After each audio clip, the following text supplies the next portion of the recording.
We arrived at the trailhead as the sun was beginning its morning journey into the sky. There was a light chill to the morning air.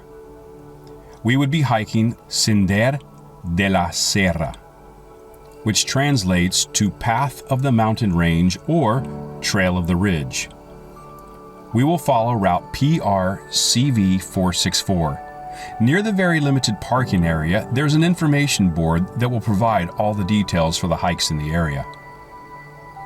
As we begin our ascent out of the parking area, the concrete road quickly changes to a maintained gravel road. And right from the start, we are met with an amazing sunrise view. Our first stop on the hike was the El Pau de la Nu, which translates to snow well.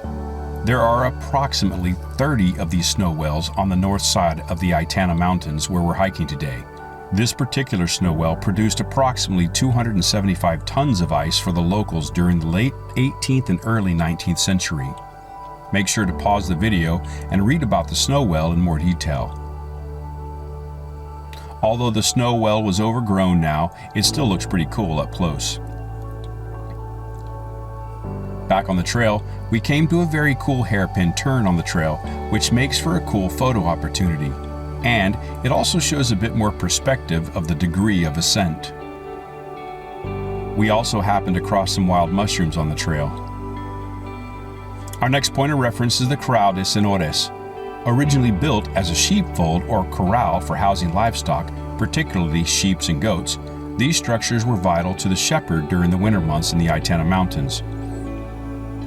It's right after the corral that you'll get your first glimpse of the goal for the day.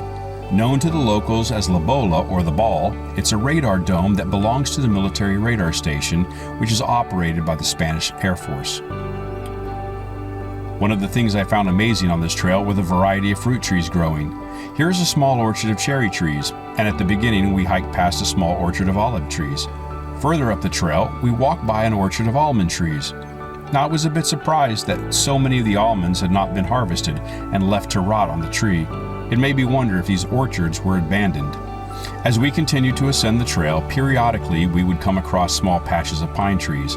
This particular section would become a welcome rest stop in the summer. Everywhere you look, the views are amazing. After leaving the gravel road, the trail becomes more narrow and much more like a hiking trail.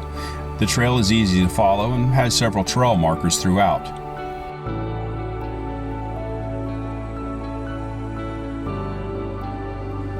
As we make our way up the trail, we get our second glimpse of La Bola. We came to another snow well, and this time we could see El Forat, which means hole, in Valenciano. In the same area is Font de la Ferrata. It was used to help guide water into the snow wells.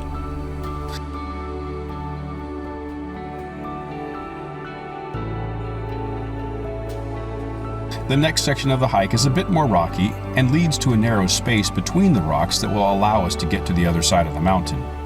Keep an eye out for the trail markers here.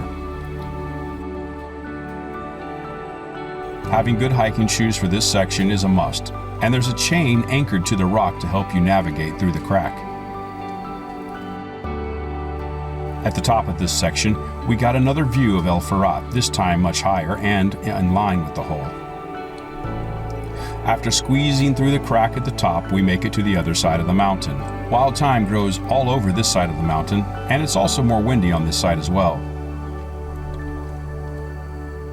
While the trail remains rocky, it's very easy to follow. In this last section, you can see El Tajo de Roldán. I think I'm saying that right, or at least I hope I am. Legends say that Roldán was a man in Charlemagne's army. Wait. No, he was a giant in Charlemagne's army.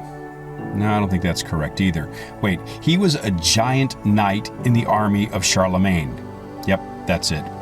It's believed that Roldán struck the mountain with his sword, Durandal, and cut the notch into the mountain as the sun was setting, casting its final rays of light on his beloved who had become ill and lay dying in his arms. He had hoped to give her a few more moments of life. Wow, cool story. With La Bola in sight, it's not long until we reach the highest point in the province of Alicante, with incredible 360-degree views and an elevation of 1,558 meters or 5,112 feet, it's no wonder this is a popular hike among locals and tourists alike. Thanks for watching this video.